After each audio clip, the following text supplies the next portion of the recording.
Tube amps and DACs are quite mainstream in the audiophile world. That wasn't always the case, and thanks to hi-fi companies, we now have a wide gamut of options from all kinds of price brackets. Today, we are taking a look at the xDuoo TA-20 Plus, a $500 tube headphone amp. The folks at Apos Audio were kind enough to lend me the TA-20, so go and check out their website if you're hunting for new gear. Now, let's delve into the TA-20 Plus. The TA-20 Plus is a balanced headphone amp. That means you will need a balanced DAC to connect. Actually, you'll need a separate DAC, balanced or single-ended. It's unfortunate xDuoo did not include a DAC module here, but it's not a big loss given everything else the amp can do. Balanced input means balanced output. The TA-20 theoretically provides up to 2.6 watts at 32 ohms through the balanced, and 2 watts through single-ended. That is certainly a huge amount of driving force. The TA-20 has Class A amplification, which is an excellent addition. In a nutshell, Class A amplification provides the maximum power output at all times. That is, the full wattage is available from the moment the amp is turned on and is warmed up.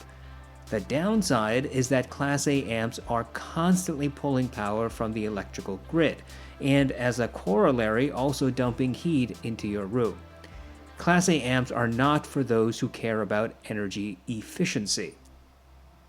The TA-20 Plus has one 5Z4P rectifier tube and two 12AU7s for amplification.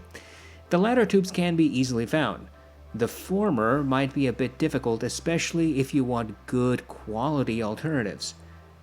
The 5Z4P is a Chinese tube. You can probably swap it for, say, the 5Z4, the 5Y3GT, the 5U4G, and a few others. I suggest you go to audiotubes.com and look at their list of compatible tubes. Unfortunately, I could not find a third-party measurement for the power output of this amplifier, so I cannot confirm if xDuoo's numbers are accurate. As for design and build, well, this is perfectly in line with xDuoo's modern aesthetic. The amp is heavy, solid, and well machined. The power supply sits on the left, the tubes on the right. Those tubes are shielded by a detachable metal screen. You merely need to pull up with some force and the screen will detach. I really like this simple design. Some other amps, like my Quad PA1, uses tiny screws that hold its screen together, and you have to use a long screwdriver, and of course, it's never easy to put it back on. The front panel of the TA-20 has the balanced XLR and 4.4mm outputs, along with a single-ended 1/4 inch. Dead center is the VU meter. Next to that is a digital display for volume, and of course, the knob. You can switch the inputs by pressing that said knob. The back panel houses the various RCA inputs and outputs, along with the balanced XLR input. Overall, the TA-20 is a good-looking amp. It's well built and sturdy. The VU meter isn't my sort of thing. I find these things pointless, but obviously they are aesthetic choices. That meter will fluctuate more as you increase volume, so if you don't see your meter moving much, crank up the volume. I use the TA-20 for several weeks as one of my go-to desktop amps. I have several tube amps, including the Jolita Glass FX Tube DAC, Woo Audio WA7 2nd Gen, Quad PA1, Felix Euphoria, and the Monolith Liquid Platinum. I've done a fair amount of tube rolling in the past. I've owned the Dark Voice 336 SE, which was my first proper tube amp, and frankly, I had a lot of fun with it. And by the way, I also have a few tube DACs, such as the Border Patrol DAC, which frankly, I love. So, I do have a bit of experience with tube DACs and amps. I'm a big fan of these products when they're done right. There's a sect of audiophiles who wax poetic about clinically clean DACs and claim that those DACs actually have sound signatures. That's not the case, not evidenced by measurements or by true volume-matched A/B tests. But tubes do affect the sound. They introduce harmonic distortion, that is, distortion that you can hear. That's their whole purpose for audiophiles. Every type of tube, and arguably even tubes in their same family, have different distortion capabilities. Sometimes the variances are slight, and sometimes they are pretty obvious. Sadly, tube rolling is a trial and error process which can be very expensive if you delve too deep. Now, here I dispense with my typical A/B testing methodology because of what I just said. There's little point doing those kinds of tests for hours when we already know that tubes sound different among their respective devices. But I did conduct some cursory A/B tests for about an hour. I compared the TA-20 against all the amps I previously mentioned. I plugged them into the same DAC, and I used actually two DACs here, the Brooklyn DAC Plus and the K&I DAC 6 for that purpose, and we'll come back to the iDAC 6 in a few moments. I had only two questions to answer here. First, does the TA-20 Plus exhibit the same tubey sound and experience that I have come to expect from true tube amps? And second, does the TA-20's tube sound profile appear to be somewhat different from the other amps I listen to?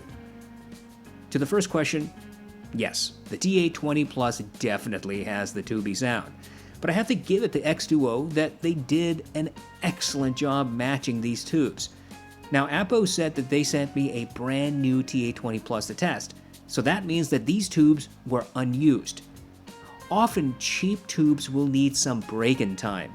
Bad tubes will never correctly settle in, and you will hear pops and hissing and some really unpleasant distortion. I've had that happen when I've purchased cheap tubes or simply did not properly match my tube selections. The TA-20's tubes are not like that. From the moment I first turned on the amp and let it warm up, these tubes were ready to go.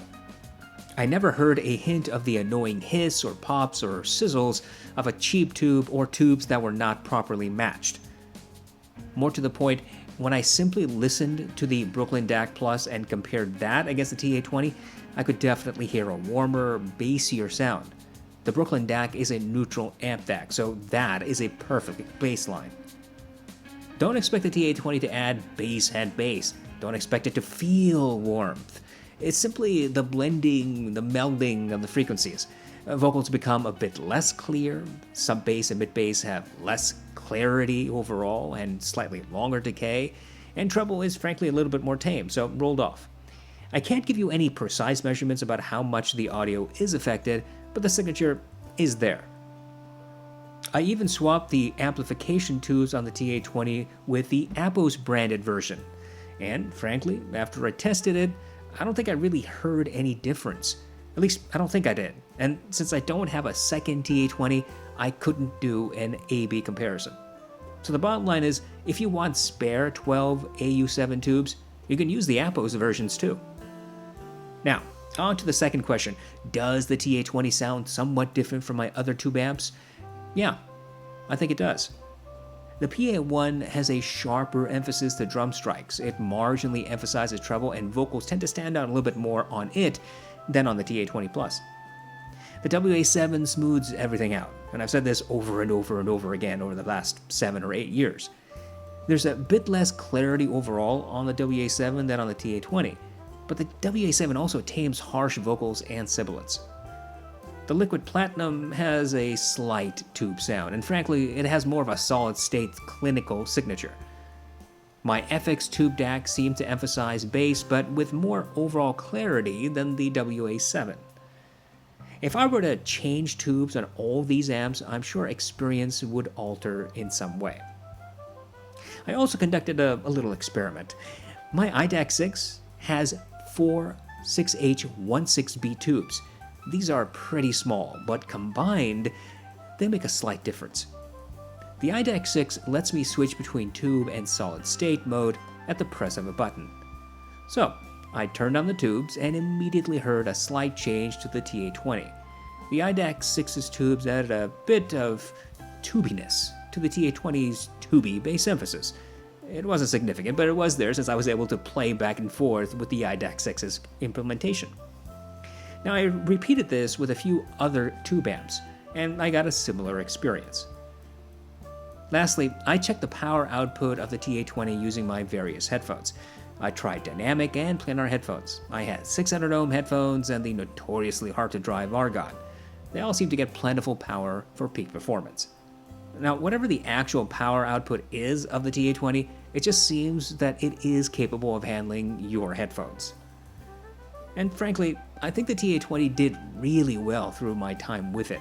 I had no complaints about its functionality. It is, in fact, a good tube amp. So, if you want to add some tube sound, you should try using a small tube amp first. Get yourself, for example, a Little Bear B4. Plug your amp single-ended into the Little Bear's single-ended input, and then plug your headphones into the single-ended output of the Little Bear. Or you could put the Little Bear between your DAC and your amp using 3.5mm 2 RCA cables. Hifi used to make a product called the iTube. I had one of those for a while. It had a General Electric 5670 tube, and sadly, that tube was not easily replaceable. Anyway, the iTube could sit between your source and amp, and you could switch on bass emphasis or Hifi's 3D effect, which was probably some kind of DSP implementation. Frankly, I thought the Hifi iTube was a good product. And if you can find it somewhere online at a decent price, you might want to give it a try. The point I'm trying to make is that you don't need to spend $500 on a tube amp. You don't need to spend a few $1,000s on something like the Felix Euphoria. And to be honest, some audiophiles are spending $10,000, $15,000, $20,000 for a single tube amp, which is simply crazy. If you're not convinced that you will like tube amps, you can try something for much, much cheaper. But if you want to delve into the tube world, I think the TA-20 Plus is an excellent product. Yes, it is a little bit costly, but it has great build, uses well-matched tubes, and does what it's supposed to do. I recommend the TA-20 Plus for anybody who's in the market for a good tube amp.